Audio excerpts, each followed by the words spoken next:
ole Mbse class 10 matric Zirlai installments akan question number 11 12 13 14 15 kha request oma in lo lok puya in lo ena ka video te in lo lok pui ti ka ria ka lo em ma in har san nei lai kha comments lama khan sei lo turania kapan huna alo cho sak thin non cheu ni tuna chuan question number 11 kanena question number 11 a chuan tina ti ta ni anan chira ka question an chir chuan a loan of 36,723 cheng sing thum sang ruk sari som ni kha installment a angai ta ni voi ni rula kamang dona installment voi ni rula ka man don khan karul na te kha ain an angai ni chuan compound interest chu ko kwa kan zir to a ma se installment in kan rul ngai lo ni chuan cheng sing thum sang ruk sari som ni kha kum khata 12 and half the 12.5 mo 12 1 by 2 mo 24 by 2 tinania ki mixed fraction ania mixed fraction to improper fraction a convert thei ni chu kum tin 12.5% apung ani don ani chuan cheng engzat in nge installment chu irulang zong chuak ro le ati tani ta hian kan huang hian kalon la kha sing thum sang ruk zasari som ni nia cash down ka nei lo mo pek lo ka nei lo ti khian kala top ani chuan kum ni chungin singthum sang ruk zasari som ni kala kha apung omin karul dona compound interest a chuan karul don chuan kum khatna khan apung a omanga akum ni na khan apung le kapuk sa tatang khan apung dang an chu le dona chumia ron chuak chu karul le ngai ta ni poisa tam na ani awangin chuai chuan tin voi khata chuak tok lawin kum tin kum ni chung in ang chi che in karul don ta ne poisa in ang chi che chuan ka ba kha karul hla don ani tam tak chuak hlok ka du lo wangin chumi chonan chuan tuna mi hi poimo em a sum dong tur tan te lon na tur tan te tin kena zonan po kan changkang chawanga kan namang changkai don se lan ti ka hre tur ani le kanen ta hian kan loan ki kan principal ani samboro mo kan sumpuk loan kala ka pu kani thilman ti po ka loan angani thau ni thil ka lei khan ka lei na man ka principal ani chuan kan ji kang solution kan tianga we have principal loan ka principal ani chuan chu poisa kan ti danglam tur kha ni ta kan pu ka principal chu pi ani chu cheng sing thum sang ruk zasari som ni lo ni ta ni chuan interest min pe interest chu apung ti ani a rate kha interest chu apung rate ani percent kan dak thin chuan kan interest chu 12 1 by 2% ni hei hi mixed fraction hi improper fraction akan da theya 12 2 is 24 hei hi bel chuan 25 by 2% along tani point pon ka da theya hi point ka da theya maro chu point ai chun fraction hin chok along lun chok tani tinga chun chuan tuna time min petani hun bi chung chu n kan tianga n di time soina kan mangani n zong kha time soina ni lawa ma se ta chuan n voi ni arul awangin n ka time kan mang do na true ante on tani n chu true voi ni rol chu le so kan tianga kan rul tur ka installments ni voi ni chuan kan thri lo wangin x ni ro sek kan ti don tani let the value of each installments voi ni ati ko installments e rul ta tu ka b ai nang chi don ti boka equal ati ko let the value of each installments be rupees cheng hello lat chuan x ni ro se katilan an pani kan x ni ve don tro voi ni karon kan si manga dona chuan hemi zong chuak tur hian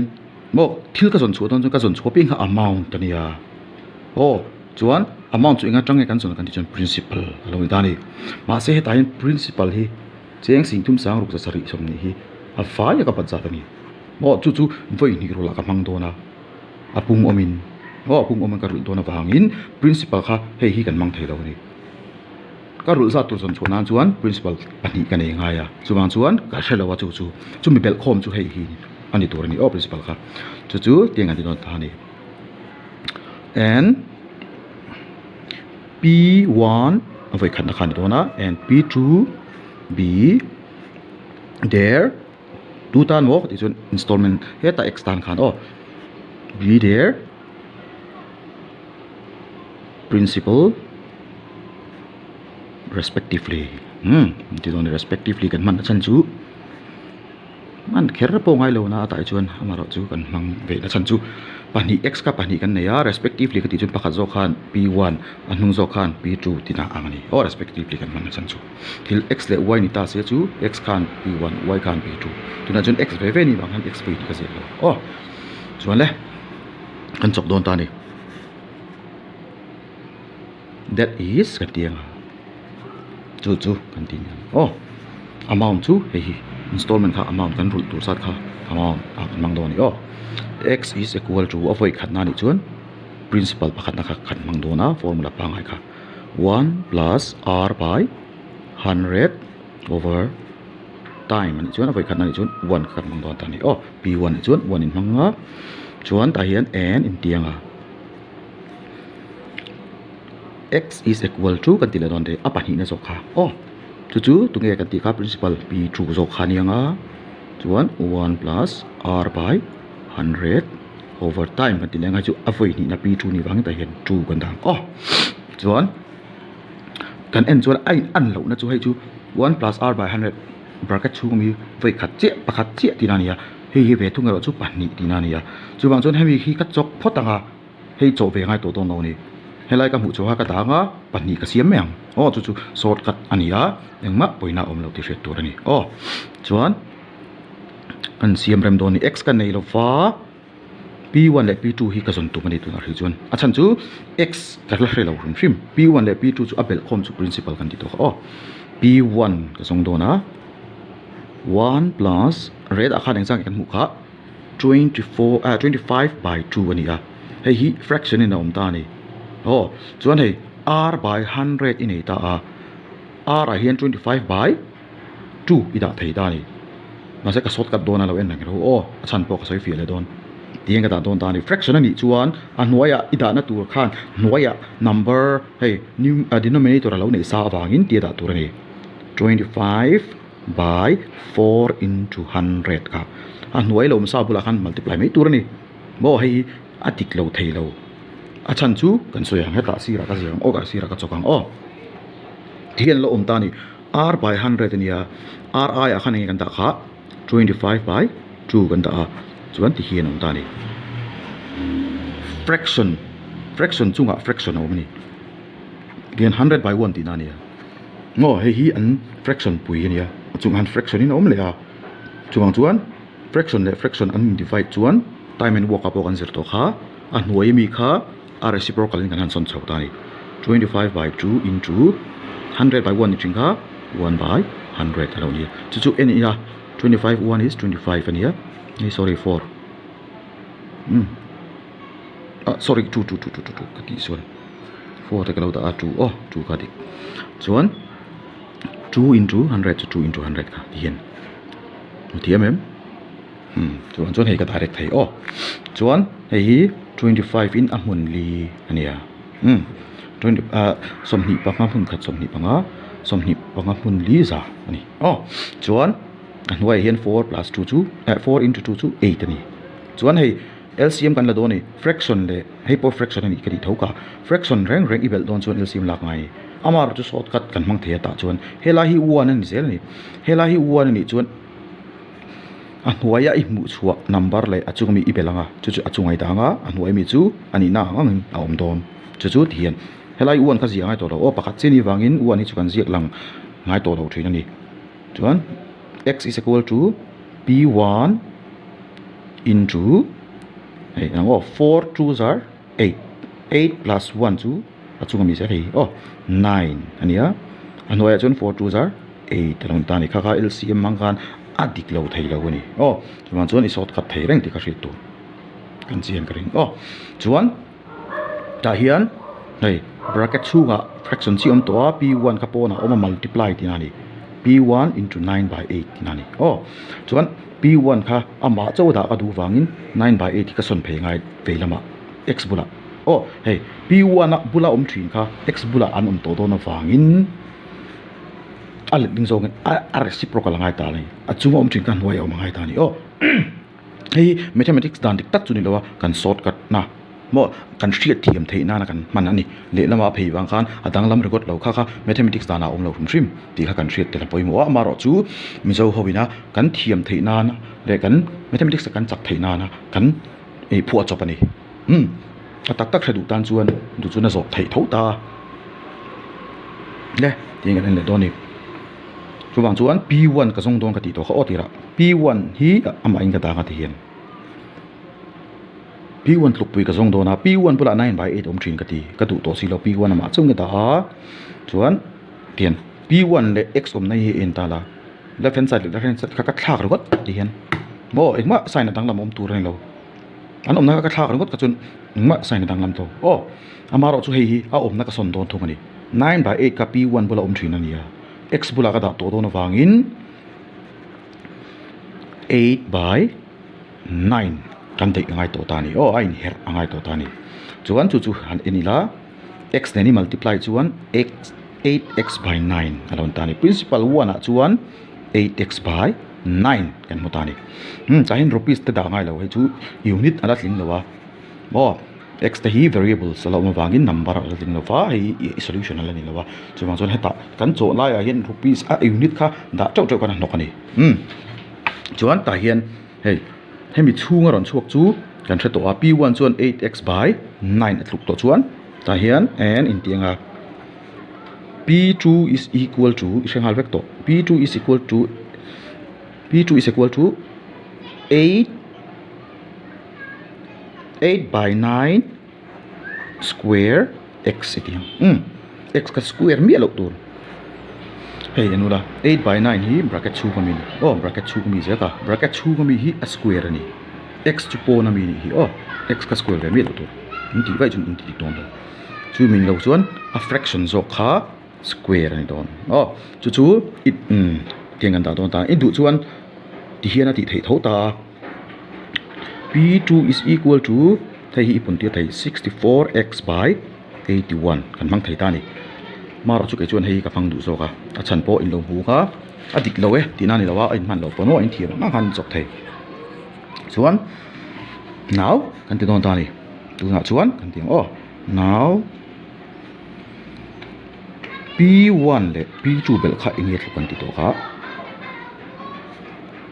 principal kha he ta chu kan bi principal kha pi tik tak zo kha chu exam nge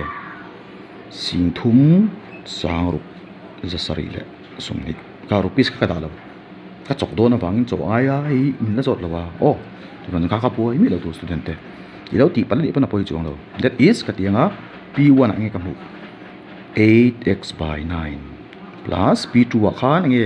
i du zok zok kai mang thei p2 tluk pui ve p2 tluk pui ve ni du zok zok mang thei ka chu da nam lo ke chu hei ka man du zok wangin cho nom ka ti zok wang hi ka mang don hei pui mang thei adik tho chuan 8 by 9 holding square x ania p2 chuan hei ka lo ni ta ni sing thum sang ru sa sar sum ni ka zon tu ber chu hei x ni engma variable dang ka ni to lawa value of installment zong ro men ti x ka kan ti to kha ti ra ko chu which implies kan ti anga implies man na chu hei ka ale lama right hand side left hand side right hand side in ei reng in heta hian equal to pa ngai man lo tur implies man tu implies ifang pe lo chun or ti tak tur chuan hei hi ka en don ta ni kan uluk tem kan en chuan 8x by 9 common ani hei plus hi a then thang tu ania 8 by 9x 8x by 9 hei in ta la 8 by 9 x le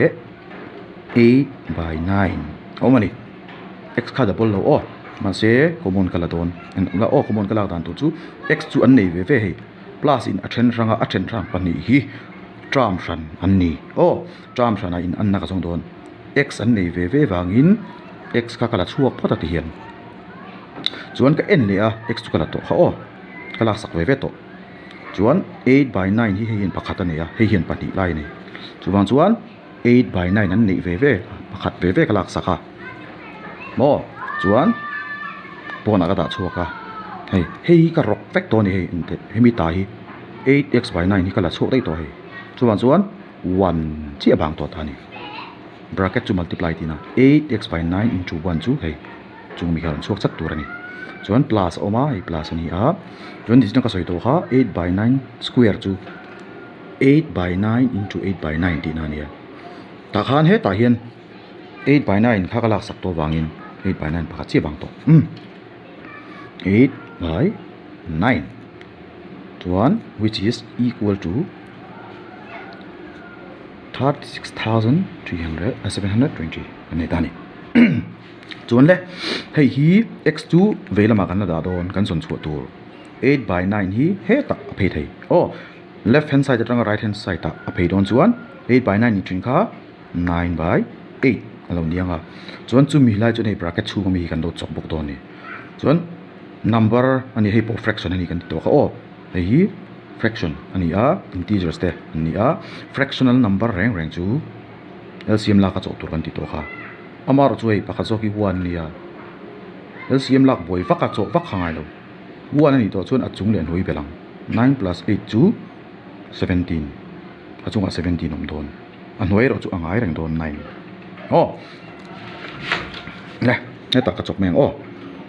nanga kan so trap which implies ka tianga ka soi tong khat 8/9 hi ka son phei to ngo ka rilu ngi da phei dei to ma ji hal tu tu tanga lo iru kan tharo x is equal to ka tianga x ma chon to a chon bracket chu ka mi hi kala son phei ve lo wangin ka chok phota nge ron chuk dong ka ti kha 9 plus 8 to 17 draw by 9 ka x into 17/9 alo nia which is equal to 36720 alo nia kan ti dang lam lo tur kha kan son phei tur kha x bul om thin kha nge kha 8/9 ka son phei ngai kan son phei chuan 8/9 ni thin kha 9/8 alo de mai ni ti khan idu chuan I chok hal chung chung thei amara chu ka chok don lo hei le lami ka le phot ta ni hei x che hi ka son du ania 17/9 ni number ani kan ti to kha number chu number ho bula ka son phei le do ni chuan x le 17/9 ka ra han multiply chu kan soi tong han a om phung in thak le in zong in chuan which implies x is equal to 36720 into 9/8 into maybe 17/9 kha 9/17 chok ta ni chuan kan thriat tur chu installments rang rang kan chaw hian class 10 standard alani a chaw chhuah thei ti ka thriat tur point vel hi an chuak vak lo bo ta phei chuan chubang chuan hei even number nia hei prime number 17 ania hei hi kan sem do ni hei 99 are 81 kan nei to 99 are 81 kan nia chuan thil rang rang kan chaw don chuan a unit apoimo unit place apoimo 1 tens 100 1 tens 100 kan ti kha kan soi ma sa per 1 jaka a unit place ani hei a unit place hei 17 ajun 7 hi unit place ania 8 chu ama khania 1 digit number ania ama kha unit ni ngala focus hi lo che thina chuan kan sem tur kha 36720 ni chuan heta hian 0 chu engma ni lowa chuan 0 a in 2 hi unit a kan mang don 2 2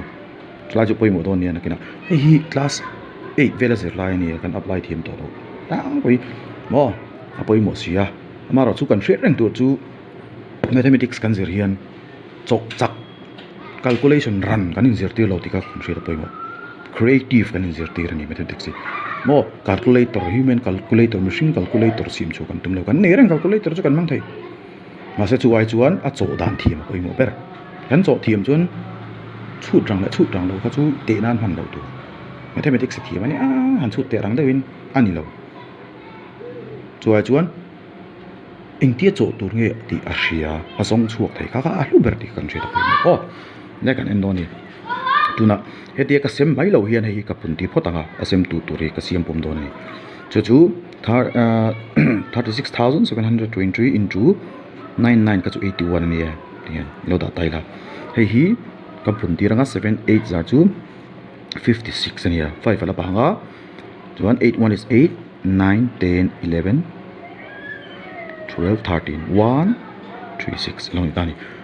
pariat hun som pasari chu za som thum par ani chu chan chu 8 7 za 56 5 ala ma 81 is 8 8 atanga 5 bel chun som thum chu mi on zia chu hei hian hei cancel ka tum don tani chuan class 10 level at emo high school level at ten 2 ten kan cancel sung ta ten nok tek ngan ziak ta ni mo chu ka te kan ti ka apoi mi lo kan thiam ta ni chu som sari pani ani mo amar chai 0 hi kan chok tal lawa chu kan chum 0 kai da ten za som thum paruk pun zani som sari tinani chona noi chu aral vek to wangin hei pun ti mai to tur ni tan kan chiang em khala ka thua khaman ve zung zung aya chak tu chun ni sari le re khat ka pun ti rang 0 chu to ka bel le me ni sari le re khat bel na pun tir ni sari launia 8 7 za 56 tro 8 2 za 16 hin 21 7 6 7 8 8 1 2 2 1 8 7 0 ha 0 ka thegin bela tu 0 kan choktel velo ka kan hu kan la le tur ni chumi om se chu installment a irul za tu chu cheng sing ni sang khat zariat sum sari ve in irul don din ani chu therefore required value of each installments is tu ajon paisa ni to wagin rupees ka dato to ai unit ka 21870 21870 only ani cho tamangai thiam tu chuan rang tu chun cho tamangai cho nem ve te ngai ni tai mak ngai ni kha song kha ni